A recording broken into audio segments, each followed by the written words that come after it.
દ્વારકાના બાલાપુર વિસ્તારમાં ડિમોલિશનની કાર્યવાહી દરમિયાન અત્યંત પ્રાચીન હનુમાનજીની પ્રતિમા મળી આવી હતી તો પોલીસની ડિમોલિશનની કામગીરીમાં આ પ્રતિમા મળી આવી તમામ તપાસ કરતા આ પ્રતિમા લગભગ 150 વર્ષ જૂની હોવાનું સામે આવ્યું છે। વર્ષો પહેલા આ મંદિર નેપાળી હનુમાનજી મંદિર નામે જાણીતું હતું પરંતુ કોઈ કારણસર અતિક્રમણ થયા અને ત્યાં સુધી માટેનું બંધ પણ થઈ ગયું। દેવભૂમિ દ્વારકા પોલીસ દ્વારા હનુમાનજીની પ્રતિમાનું પ્રાણ પ્રતિષ્ઠા પણ કરવામાં આવ્યું।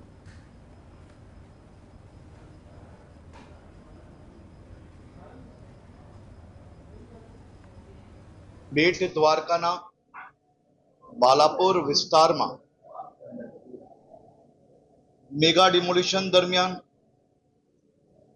ઘાસ વચ્ચે છુપાયેલું એક જૂનું હનુમાનજીનું મંદિર પોલીસના ધ્યાનમાં આવ્યું। ધ્યાનમાં આવતા જ લોકલ નાગરિકો જોડે જ્યારે તપાસ કરવામાં આવ્યું ત્યારે જાણકારી પ્રાપ્ત થઈ કે 125 થી 150 વર્ષ જૂનું આ મંદિર એ અતિ પ્રાચીન હનુમાનજીનું મંદિર નેપાળી હનુમાનજીના મંદિર તરીકે ઓળખાય।